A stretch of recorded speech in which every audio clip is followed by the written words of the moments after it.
Bulletin میں سب سے پہلے بات کریں گے نگراں وزیر اعظم انوار الحق کاکڑ نے واضح کیا ہے کہ غیر قانونی مقیم افغان شہریوں کی وطن واپسی کی پالیسی تبدیل نہیں ہوگی۔ اسلام آباد میں میڈیا بریفنگ کے دوران پالیسی بیان دیتے ہوئے نگراں وزیر اعظم انوار الحق کاکڑ نے بتایا کہ اگست 2021 میں افغان عبوری حکومت آنے کے بعد کالعدم ٹی ٹی پی کے خلاف کارروائی کی امید تھی، مگر افغان حکومت نے نہ صرف کالعدم ٹی ٹی پی کے خلاف کارروائی نہیں کی بلکہ کئی واقعات میں حکومتی سہولت کاری کے ثبوت بھی موجود ہیں۔ اگست 2021 میں افغانستان میں عبوری حکومت کے قیام کے بعد ہمیں یہ کبھی امید تھی کہ تحریک طالبان پاکستان کے خلاف سخت کارروائی عمل میں لائی جائے گی اور ان کو افغانستان کی سرزمین پاکستان کے خلاف استعمال کرنے کی اجازت ہرگز نہیں دی جائے گی، لیکن بدقسمتی سے عبوری افغان حکومت کے قیام کے بعد سے پاکستان میں دہشت گردی کے واقعات میں 60% اور خودکش حملوں میں 500% اضافہ ہوا ہے، اور افغان عبوری حکومت نے افغانستان سے اٹھنے والی پاکستان مخالف دہشت گردی کے خلاف کوئی خاطر خواہ اقدامات نہ کیے۔ آخرکار فروری 2023 میں ایک دہشت گرد حملے میں 100 سے زائد معصوم افراد کی شہادت کے بعد وزیر دفاع کی قیادت میں ایک اعلیٰ سطح وفد نے افغانستان کا دورہ کیا، جس میں ڈی جی ISI بھی شامل تھے۔ اس وفد نے افغان عبوری حکومت کو پاکستان کے شدید تحفظات سے آگاہ کرتے ہوئے پاکستان یا تحریک طالبان پاکستان میں سے ایک کو چننے کا 2 ٹوک اندیا دیا۔ افغان عبوری حکومت کی بارہا یقین دہانیوں کے باوجود پاکستان مخالف دہشت گرد گروہوں کے خلاف کوئی اقدامات نہیں کیے گئے، بلکہ چند مواقع پر تو دہشت گردوں کی سہولت کاری کے واضح ثبوت بھی سامنے آئے۔ اس ضمن میں چند افغان رہنماؤں کے غیر ضروری، غیر ذمہ دارانہ، گمراہ کن اور دھمکی آمیز بیانات افسوسناک ہیں۔ حکومت پاکستان نے افغان عبوری حکومت کے مسلسل اصرار پر حتی المقدور کوشش کی کہ ان معاملات کو میڈیا پر لائے بغیر باہمی افہام و تفہیم سے حل کر لیا جائے، مگر افغان عبوری حکومت کے اعلیٰ حکام کے بے جا اور غیر ضروری بیانات کے بعد یہ ضروری سمجھا گیا کہ حکومت پاکستان اپنا موقف واضح کرے۔ ہم عبوری افغان حکومت سے مطالبہ کرتے ہیں کہ وہ بھی افغانستان میں غیر قانونی طور پر مقیم پاکستانیوں کو جو کہ پاکستان میں دہشت گردی میں ملوث ہیں پاکستان کے حوالے کریں۔ حکومت پاکستان ایسے تمام پاکستانیوں کو وصول کرنے کے لیے تیار ہے۔ نگراں وزیر اعظم انوار الحق کاکڑ نے کہا ہے کہ امریکہ سمیت کوئی ملک پاکستان پر دباؤ نہیں ڈال سکتا۔ اسلام آباد میں بریفنگ کے دوران انوار الحق کاکڑ نے کہا ہے کہ کیا ہم اتنے احمق ہیں کہ کوئی سفیر پاکستان کے وزیر اعظم سے مطالبات کرے، دباؤ ڈالے؟ Nobody can demand us. I take it as an offense. Why do you think the Prime Minister of Pakistan can be demanded? Do you think that we are so nonsense کہ ایک ایمبیسڈر، کوئی بھی ambassador ہوگا، وہ آئے گا اور مجھ سے، میری حکومت سے، میری ایز این انڈیویجول کوئی حیثیت نہیں ہے، but I am representing 250 million people of Pakistan. No ambassador can demand me. ٹھیک ہے نا؟ میں نے پھر آپ کو درخواست کی ہے کہ حکومتیں ایک دوسرے سے معاونت کرتی ہیں، درخواست کرتی ہیں، ان درخواستوں پہ غور ہوتا ہے، کبھی ہم کرتے ہیں، کبھی ہم سے ہوتی ہیں. ان کی ریکویسٹ کو پاکستان کے حوالے سے دباؤ کا نام دینا میرے خیال میں تھوڑی سی زیادتی ہے. پاکستان نہ کسی کا دباؤ لیتا ہے، نہ پاکستان کسی کا دباؤ لے گا.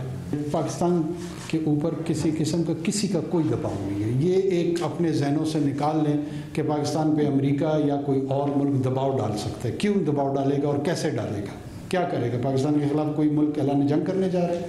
یہ مجھے سمجھ میں نہیں آتی ہے کہ ہمارے جو مختلف حضرات ہیں ان کے ذہنوں میں اس طرح کے سوالات کیوں ابھرتے ہیں. ہو سکتا ہے ماضی میں شاید ایسا ہوا ہو. بہت سارے لوگوں کے متعلق بہت سارے سربراہان بہت کچھ کہہ رہے ہیں، میں اس طرف جانا نہیں چاہ رہا. ابھی دیگر خبریں شامل کریں گے. آپ کو بتائیں کہ سپریم کورٹ نے سابق چیف جسٹس ثاقب نثار کے چیمبر میں دیے گئے فیصلوں اور سپریم کورٹ کے ہیومن رائٹس سیل کو غیر قانونی قرار دے دیا ہے. Supreme court human rights cell کے مقدمات سے متعلق کیس کی سماعت کے دوران چیف جسٹس قاضی فائز عیسیٰ نے کہا کہ چیف جسٹس صرف کھلی عدالت میں کیس مقرر کرنے کا اختیار رکھتا ہے. چیف جسٹس اپنے چیمبر میں کوئی حکم جاری نہیں کر سکتا. چیف جسٹس نے کہا کہ برطانوی شہری زاہدہ اسلم نے 184(3) کے تحت 2017 میں درخواست دائر کی اور سابق چیف جسٹس ثاقب نثار نے 2018 میں فریقین کو اپنے چیمبر میں بلا کر سماعت کی۔ جسٹس اطہر من اللہ نے کہا کہ کوئی چیف جسٹس قانونی دائرہ اختیار سے باہر کے معاملات پر نوٹس نہیں لے سکتا۔ چیف جسٹس کے پاس چیمبر میں کیس سننے کا کوئی اختیار نہیں تھا۔ سماعت کے دوران سپریم کورٹ کے ہیومن رائٹس سیل کے انچارج نے عدالت کو بتایا کہ انہوں نے ثاقب نثار کے کہنے پر 3,98,000 درخواستوں کا ریکارڈ ضائع کیا ہے۔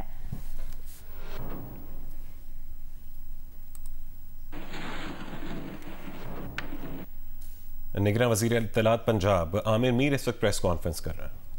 مطابق چل رہے ہوتے ہیں کیونکہ 6 ملین ٹن کی کنزمپشن ہے یہاں پر ہمارے پاس 6 لاکھ ٹن کی اور ہمارے پاس 4 ملین پڑا ہوا ہے، تو ہم اس کے حساب سے ہی اپنی گندم کو ریلیز کریں گے، اس پرائز کو مینٹین کریں گے، نہ اوپر نہیں جانے دیں گے کسی حال میں بھی۔ صاحب یہ بتائیے کہ وہ جب سپورٹ پرائز کا رد و بدل ہوتا ہے جب بھی آٹے کی پرائز بڑھ جاتی ہے، آلریڈی آٹا مارکیٹ میں کنٹرول پرائز پہ دستیاب نہیں ہے، اس حوالے سے بھی کوئی اقدامات کر رہے ہیں؟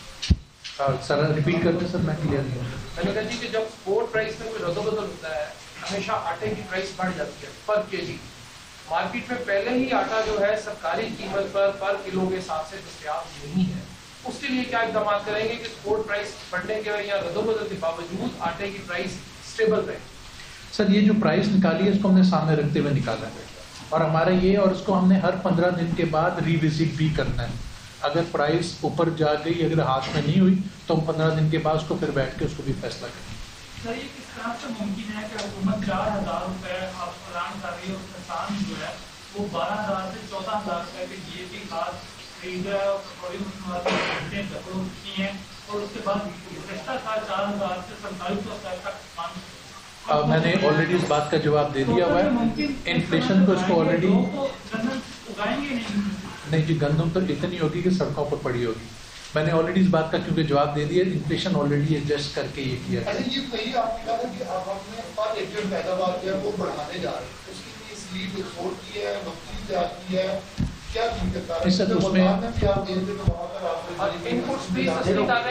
میں آپ کو تھوڑا سا سمجھا دوں سر، پچھلے سے پچھلے سال 22 من کی یہ لائی تھی، پچھلے سال 32 من کی آئی، 32 من کی آئی۔ یہ جو ویدر کیونکہ کلائمیٹ چینج اور ویدر ایسا ہوا جس پہ ہم لوگ سمجھ رہے تھے کہ گندم ہماری خراب ہو رہی ہے، بٹ اس ویدر کی وجہ سے وہ بیج موٹا ہو گیا اور ییلڈ زیادہ آ گئی، تو وہ تو ایک قدرتاً ہوا۔ ہم جو 40 من کا کر رہے ہیں اس کے لیے ہم نے پہلے تو سیڈ کو پہلے سیپریٹ الگ کیا گیا اس کو، اس کے بعد جو اس کی فرٹیلائزرز ہیں اس کی ٹائملی اویلیبلٹی کی گئی ہے، اور جو ہمارا اریگیشن ڈپارٹمنٹ ہے اس سے مل کر ہم نے پانی کی بھی اویلیبلٹی کر دیا، تو ہم نے ہر چیز آرگنائز کر لی ہے۔ جب ٹائملی فیصلہ کرتے ہیں تو اس میں 40 من آنا کوئی بہت بڑا ٹارگٹ نہیں۔ Thank you sir. عامر بھائی، ایک چیز جو ہے کہ آپ سابق صدر لاہور پریس کلب بھی ہیں اور اعظم چوہدری صاحب سے بھی آپ کی ملاقات ہوئی ہے، محسن نقوی صاحب سے، صحافیوں کے لیے آپ نے بڑے زبردست کام کیا، ہماری گرانٹ کا مسئلہ بھی حل کیا۔ فیز 2 کے حوالے سے ایک آپ خوشخبری دینے جا رہے تھے، سی ایم صاحب بھی کہہ رہے تھے، اعظم چوہدری صاحب بھی آپ کے ساتھ بڑی زبردست میٹنگ ہے۔ ایک تو فیز 2 کا مسئلہ صحافیوں کا کب تک حل کر رہے ہیں، اور اخلاق کے ترقیاتی کام تھے وہ سر کہاں تک؟ جو خوشخبری ہے وہ چیف منسٹر جو ہیں محسن نقوی، وہ آپ کو میرا خیال ہے کہ نئے سال کی شروع میں آپ کو وہ خوشخبری دے کے پھر جائیں گے، اس پہ کام جاری ہے، چیزیں میچور ہو لیں پھر آپ کو بتاتی ہوں۔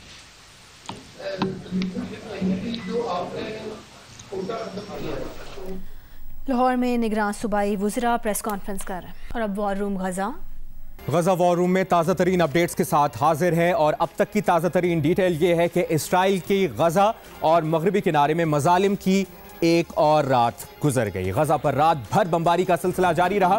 اسرائیلی حملوں کا خاص ہدف وسطی علاقہ اور اشاتی کیمپ بنا ہے۔ یہ انتہائی گنجان آباد علاقہ ہے۔ اسرائیلی فوج اشاتی کیمپ میں گھسنے کی کوششیں کر رہی ہے۔ مشرقی علاقے شجاعیہ میں بھی گھروں پر بمباری سے متعدد فلسطینیوں کے شہید اور زخمی ہونے کی اطلاعات ہیں۔ جان بچانے والے طبی سامان کے قافلے کو بھی نشانہ بنایا گیا۔ عالمی ریڈ کراس کے مطابق 2 ٹرکوں کو نقصان پہنچا۔ عالمی ادارے صحت کے مطابق غزہ میں ہر روز اوسطاً 160 بچے مارے جا رہے ہیں۔ 24 گھنٹوں کے دوران مزید 300 فلسطینی شہید ہو گئے۔ شہید فلسطینیوں کی مجموعی تعداد 10,328 ہو گئی ہے۔ غزہ سٹی میں اسرائیلی فوج اور فلسطینی مزاحمت کاروں میں جھڑپیں جاری ہیں۔ فلسطینی مزاحمت کار بھی مختلف ہتھیاروں اور مارٹر گولوں سے اسرائیلی فوج پر حملے کر رہے ہیں۔